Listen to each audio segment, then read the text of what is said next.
And we're live. We're back. Welcome back to the Wanna Parlay podcast. I'm Lance Bell. Next to me is Jack Neuheisel. Jack, go ahead and tell the folks about the beautiful people that sponsor this podcast. It was a beautiful college football season. Proud to be here with you, Lanny. Show is brought to you by Wanna Parlay, home of the $2 parlay and the world's richest parlay, where every day people are turning $2 into $2,000.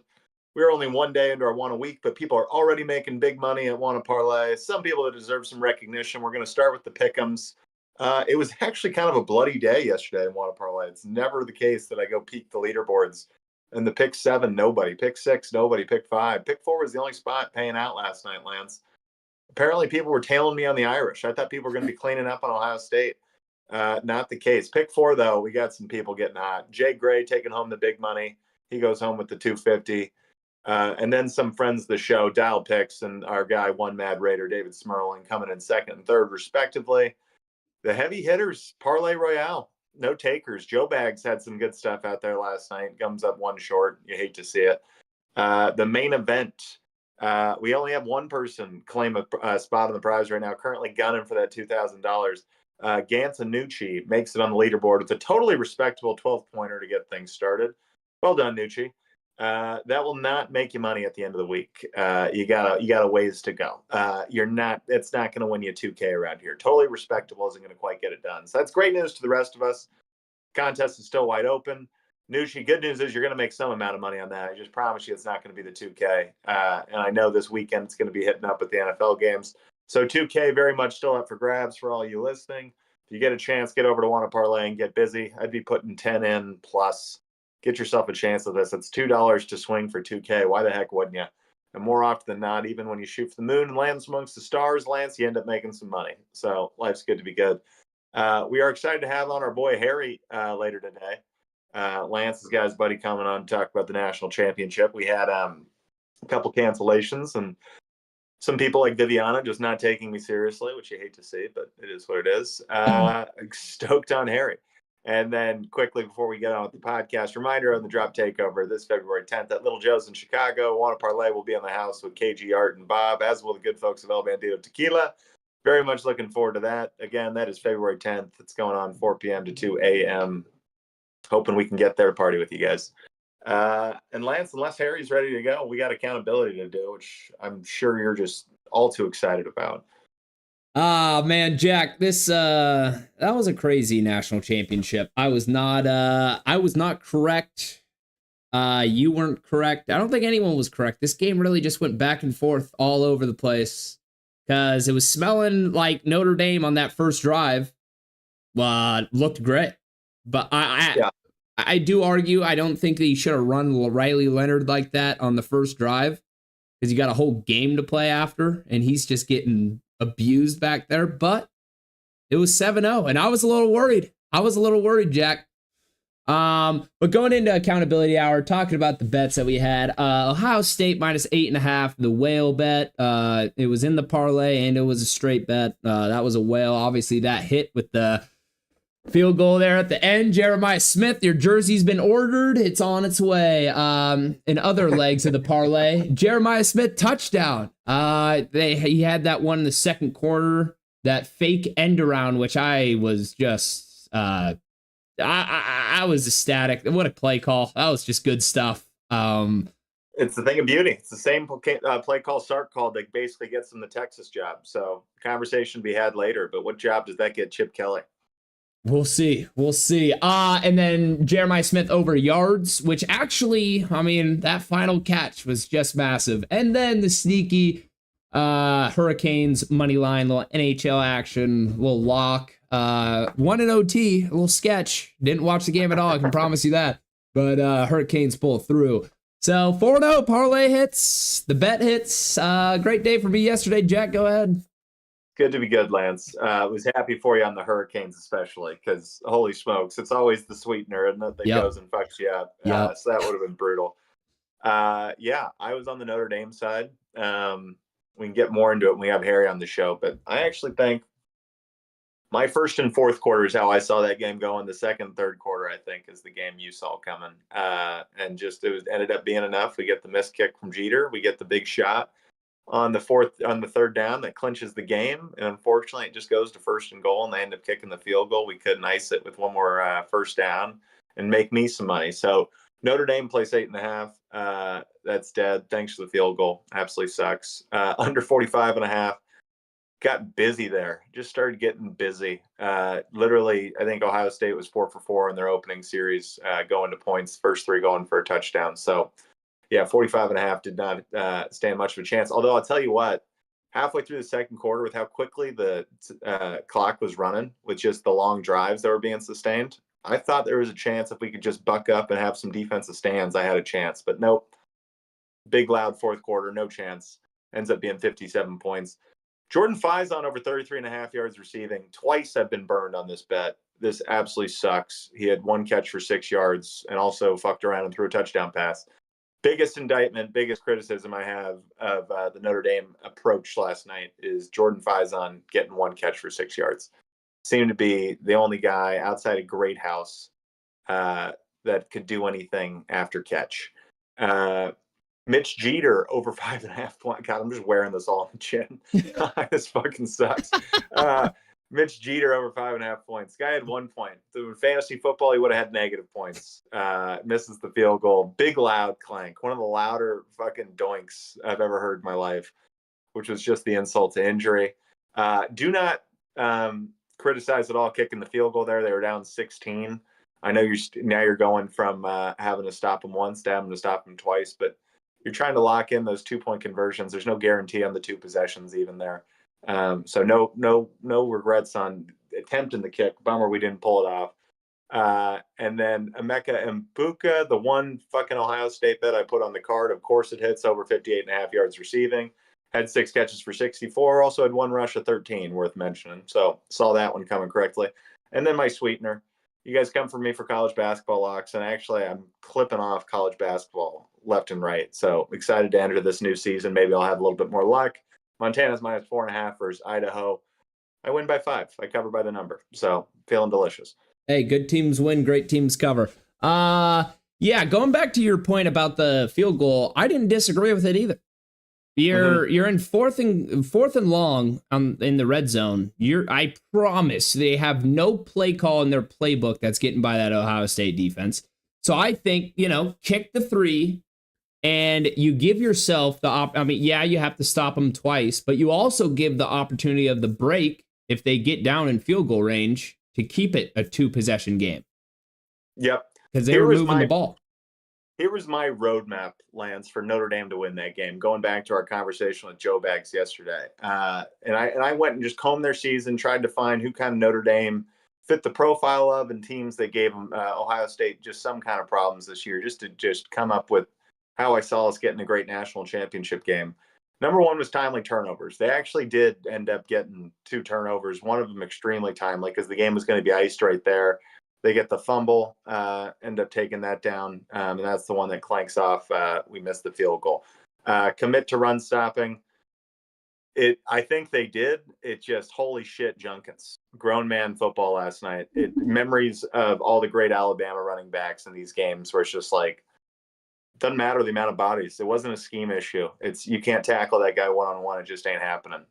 So tough stuff. Obviously, they blow him out in the rush yards. Junkins has the big one, and never once felt like they could get off the field on 3rd and short. And then let me get to my next point. You have to be able to get home with 4. They couldn't get home with 5.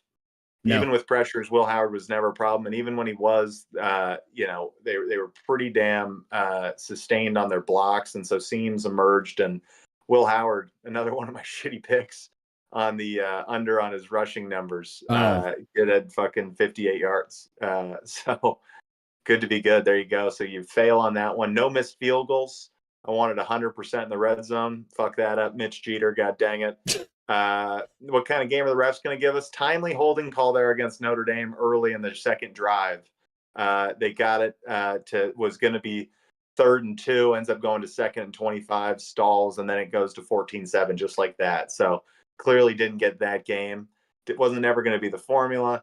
And my formula for Ohio State was just don't fuck it up. And short of the one fumble that left the door just slightly ajar, they really balled out. The defense was unbelievable all night. The offense was literally perfect going into the second half.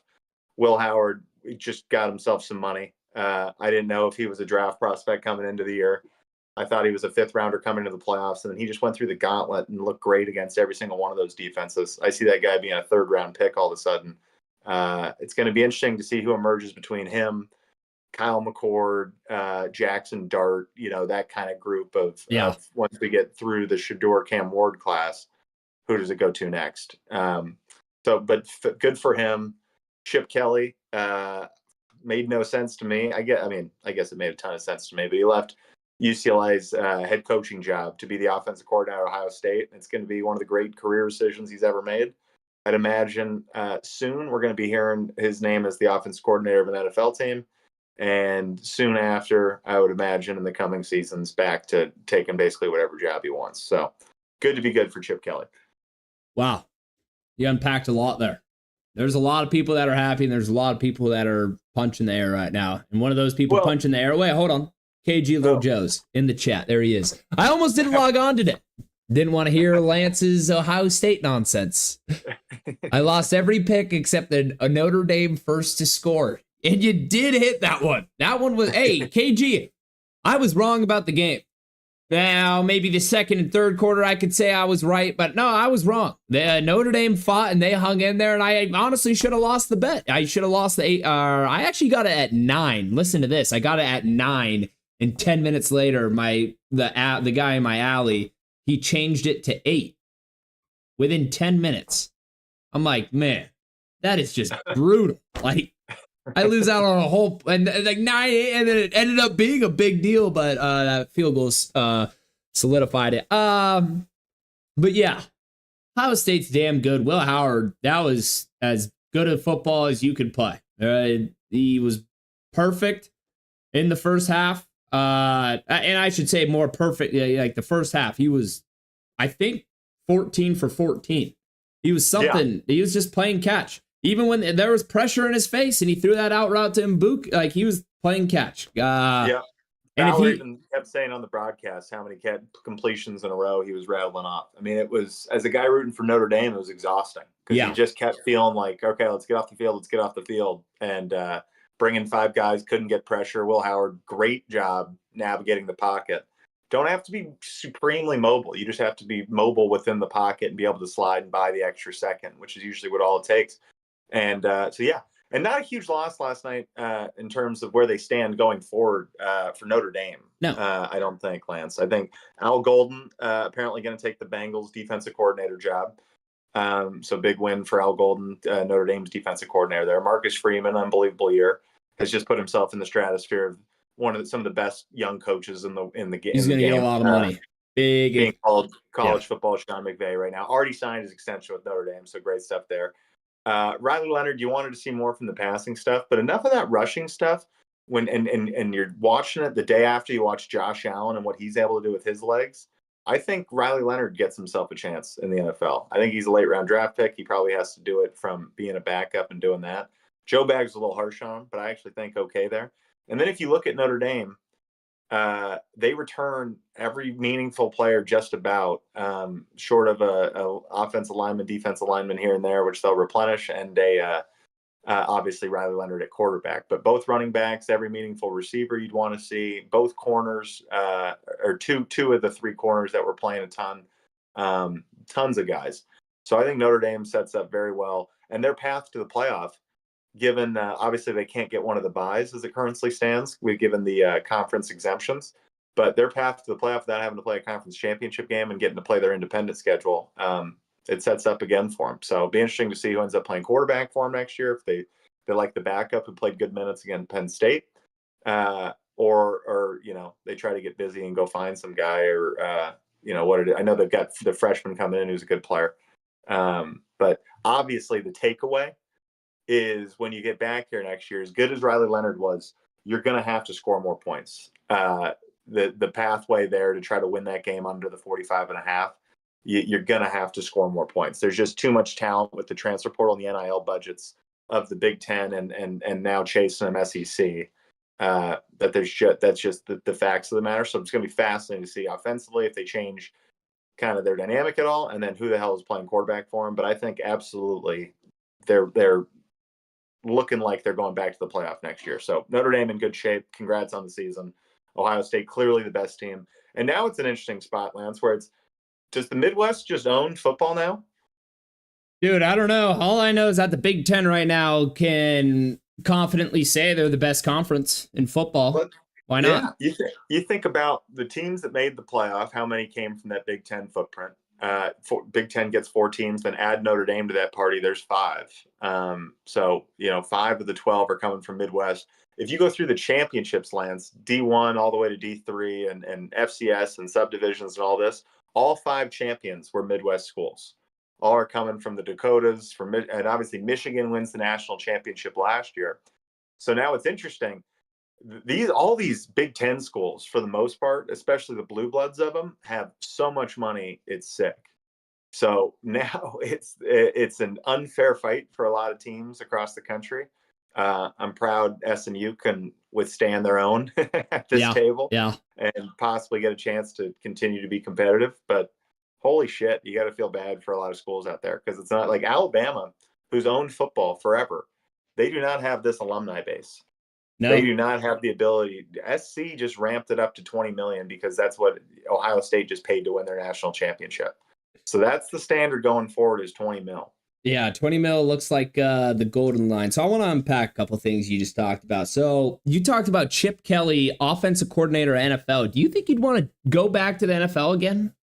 I think 100%. I think there was the only thing that Chip Kelly doesn't like in the college aspect of it, which is probably one of the main reasons why he leaves being the head man at UCLA, is kind of the bureaucracy. And being a head man in college football, you're coaching less and less. You're doing so much fundraising. You got to recruit your entire roster every year, because every year everyone's eligible to jump back in the portal. So it's just that nightmare he wants nothing to deal with. And now in the NFL, it's purely professionals and you're coaching football. I think this whole thing, last year he interviewed with the Commanders and the Seahawks to take coordinator jobs. I would be shocked if he's not hired for one of the many available offensive coordinator jobs, be it the Browns, the Patriots, obviously the Jags, the Jets still need to hire head coaches, a bunch of Cowboys. So it's going to be interesting to see where he lands, because that was a masterclass, running through the playoffs. And that's the biggest gauntlet we've seen yet in the history of college football. Yeah, no, you're 100% right. KG Little Joe's, if you log into a overseas betting site, you get different live odds than U.S. legal sites. Well, I know that now, KG Little Joe's, because I almost got freaking flamed out of my cheddar. But hey, field goal. So Harry's in the waiting room. You're ready to bring him on? Bring him on. Let's get him on here. There he is. There we go. Can you turn it? You got to turn it. Horizontal. How we doing, brother? Hear us? You here? Yo. Oh. Hold on. Get that back in. Jesus.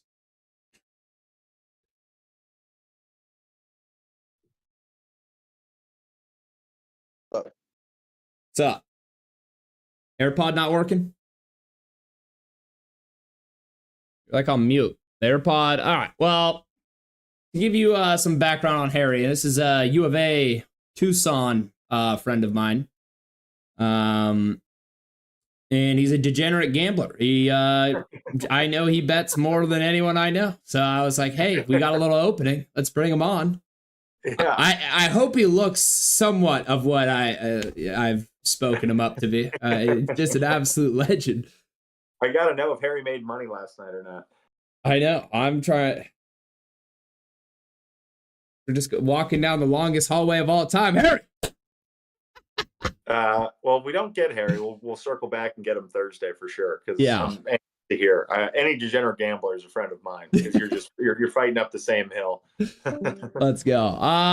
So we'll see if he joins back in the waiting room. But so you were saying he's interested in NFL coordinator job, but not head man. You don't see him as a head, and I honestly don't either. It doesn't sound absolutely he'd be an NFL headman. I just think his previous run was a disaster, and I have a hard time seeing him just propelled to be an NFL head coach again. He took the Eagles to the playoffs, so it wasn't like he wasn't. Yeah. It's not a lack of coaching ability. It's, by my understanding, and this is purely ripping this off LaShawn McCoy's podcast. Is that he was just a bit of a parent in the room trying to be coaching kids when they're grown adults, and he was, trying to drug test everybody and not letting people party and that sort of thing. So, and making guys take the bus to the game. And so I don't know. Yeah, I heard all those, and I'm like, you can't do that in the NFL. At least I don't think you can, but Belichick was one of those guys.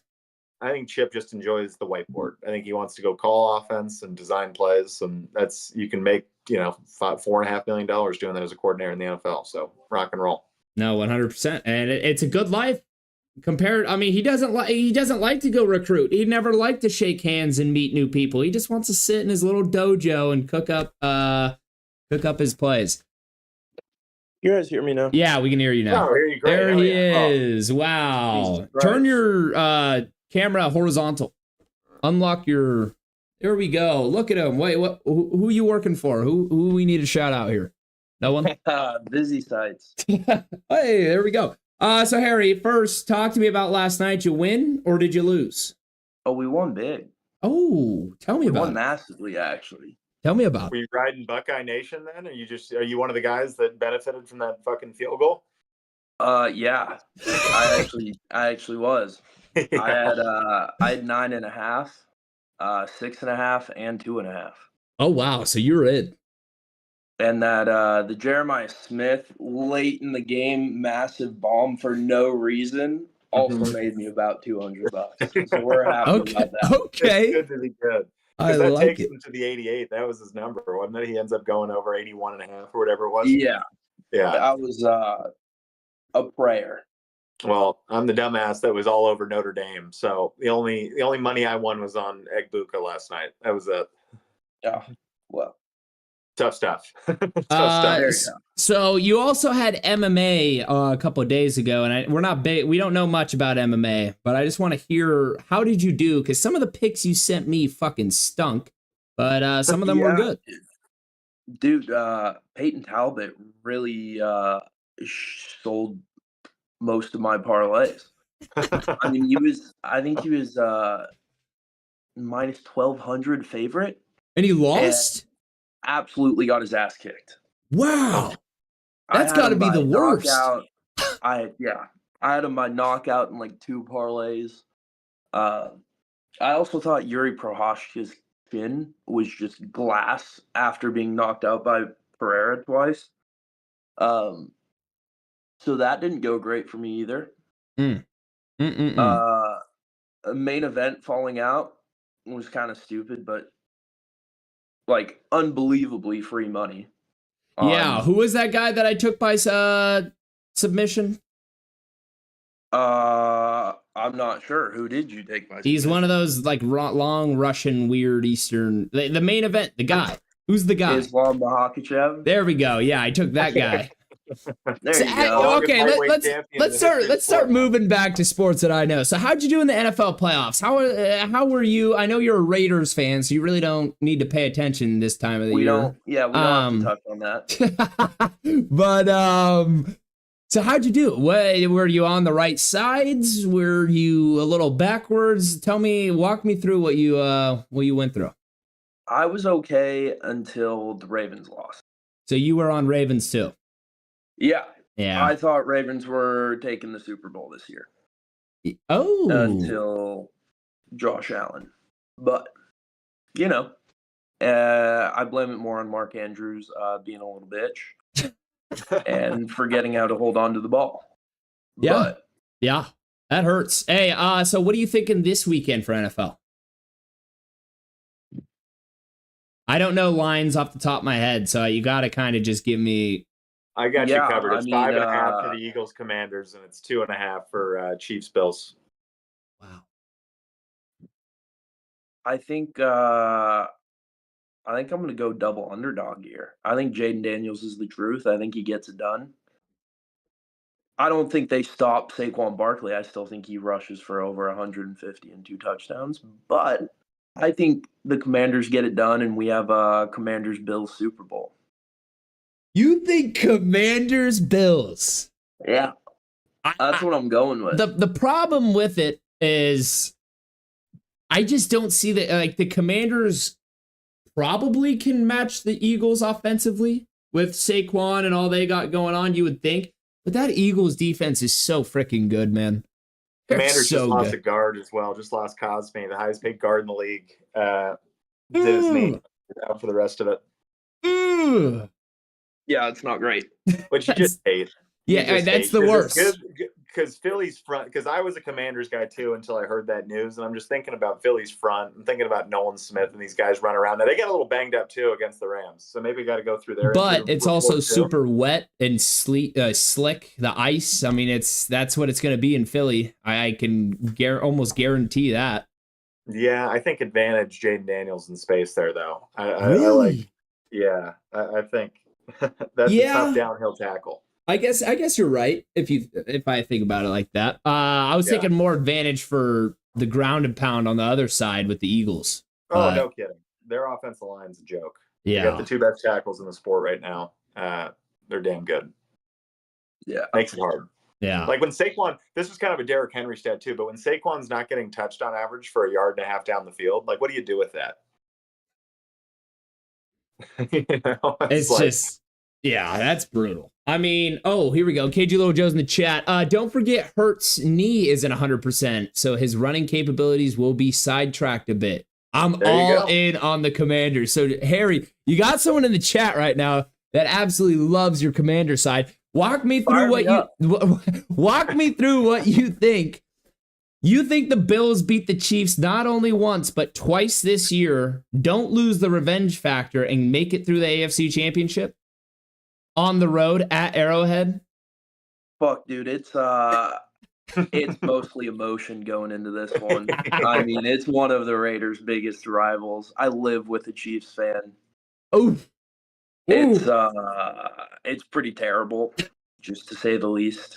So all I've been hearing all year is, we're gonna three-peat. That's horrible. And I'd love nothing more than to watch him cry after they lose. So that's more of an emotional pick, although I think it's very possible. Hey, I like it. I bet I'd say 85-90% off emotion. I love it. Just let the feelings hang. Just bet with your heart, because at some point you got to realize you're probably never going to win. All right.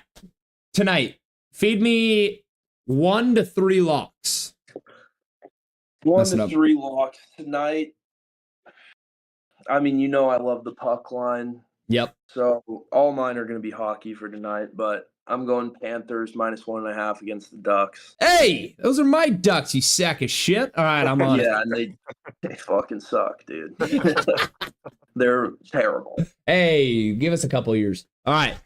Panthers Canes -1. What do you mean? You said Hurricanes -1.5. That's no first. Panthers. Oh, it's Panthers. Same shit. Yeah. They're both good. All right, keep going. I'm taking Ottawa Senators as the underdog over the Rangers. The Rangers have been banged up all season. They haven't really been playing great. And the Senators, I know, Rangers started hot as shit and got off to a huge slide. They were like 15-2 or like something crazy to start, and then all of a sudden, like the exact inverse of it. Like and now they're like just over 500. Yeah. Yeah. They're not doing great. Ottawa's on a tear right now. I think they take this one easily. And then my last pick is the Hurricanes now versus the Stars. The over for this game is set at 5.5, which makes sense. Don't you have Ottinger? 2 good goalies on either side. Ottinger's really good, but it doesn't really matter when you have a high-powered offense like Carolina has. And Dallas has got the same firepower. So I just don't see that game going under. So over. Yeah, I'm taking the over 5.5. 6 goals isn't too hard at all. All right. All right. So run Pepper through the it. shit out of him. Go through it quickly for me because I've already forgot. I got brain damage. Panthers 1.5, -1.5. Yeah. Ottawa Senators money line, and over in the Carolina Dallas Stars game. All right. I'm following you blindly. Yep. I love it, We're tailing you blindly here. We appreciate you, my friend. Love it. All right. We'll have to have you on soon. Yeah. Oh, wait. I got a question for you. Tell us about your time on WADA. Tell us your thoughts. How have you enjoyed the app? How does it compare to any other app? I mean, WADA's been pretty great. I mean, for me, who's a competitor and who likes to shit talk a little bit, just looking at the leaderboards and being able to shit talk a little bit and kind of see who you're going up against. Also, there's nowhere else that has $2 parlays. So like you can't really dig yourself too deep into a hole when you're just throwing $2 out there. And you get great prizes. Things you don't see anywhere else. Yeah. I mean, money follows if you make good picks. There you go. Hey, love it. Hey, appreciate you coming on. We'll have you on again soon. Cheers, boys. See ya. Thanks, brother. What a guy. Harry. What a guy. Good people. We should have him back on.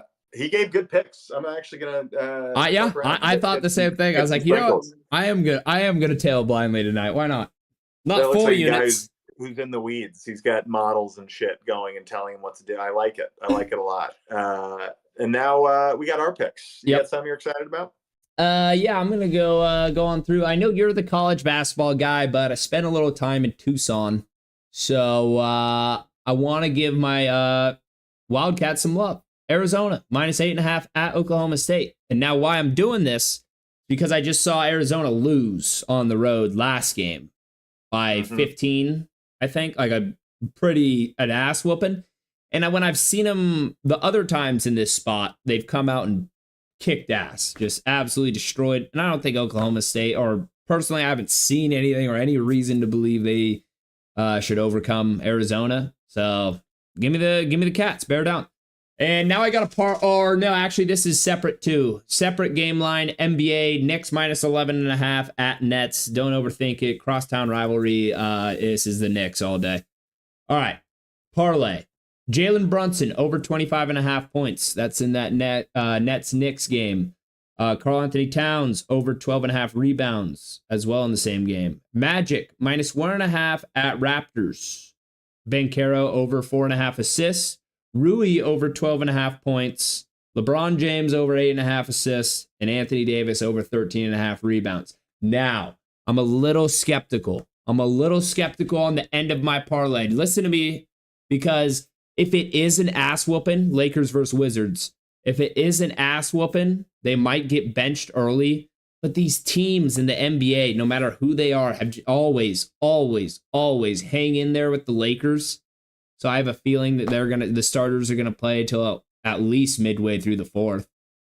So that's the one to be like. But the rest of them I like. Rui over 12.5 points. I put that in there because it's against his former team. I'm like, why not? Why not give the Wizards a little business?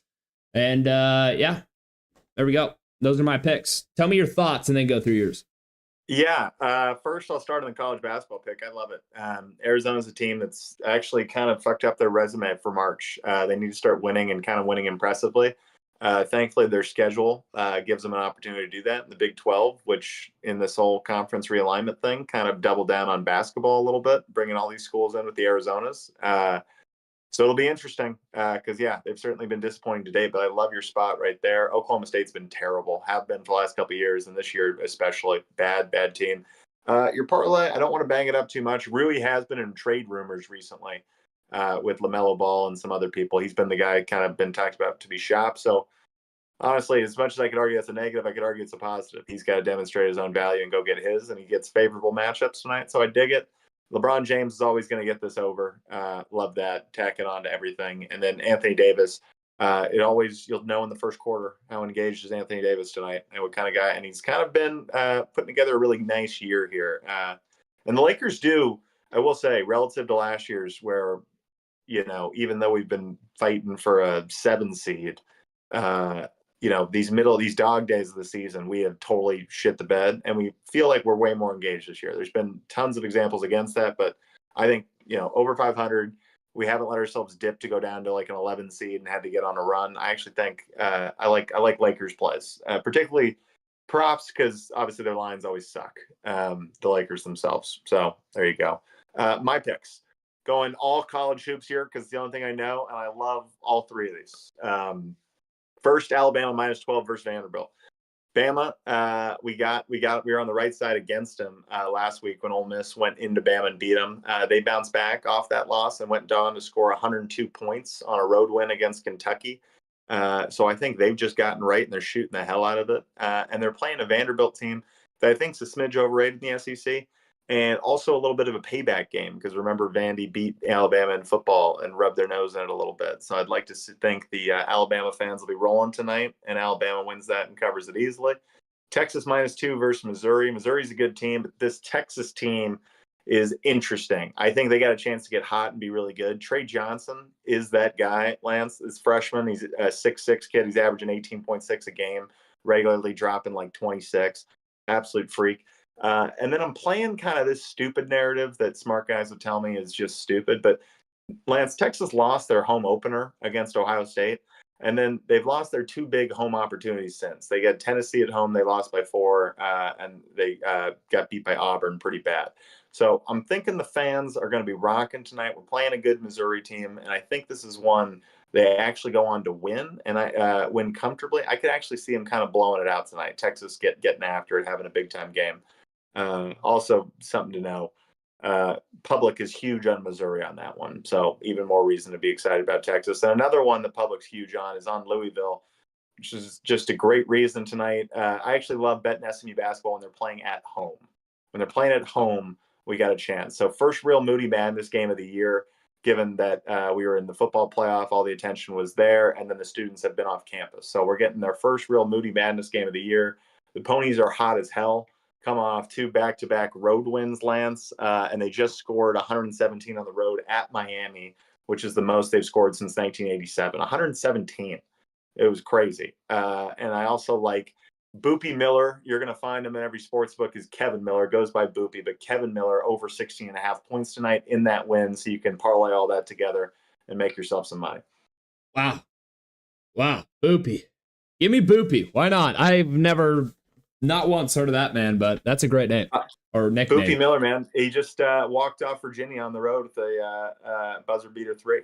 Wow, good for him. That's always great. KG Little Joe's in the chat. I just took Vanderbilt plus 11.5. Uh-oh. Right when you said it. I watched that just fire in there, and I was like, tough. Oh, you're on the wrong side of KG. Well, you guys are at war tonight. I feel good about that bet, KG. If it's not too late, I wouldn't hate you reversing the action on it. But I get it. We can something to talk about later. And he also says UConn minus 12.5. Lock it up tonight. All right. Those games are tipping here in 20 minutes. So I think we hit this outro and turn the people loose, Lance.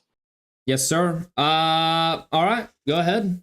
This was the Wanna Parlay podcast, the official podcast of Wanna Parlay, home of the $2 parlay and the world's richest parlay, where every day people are turning $2 investment into $2,000 and walking out the door. It was great talking to your guy, Harry Lance. What a mensch. What good people he is.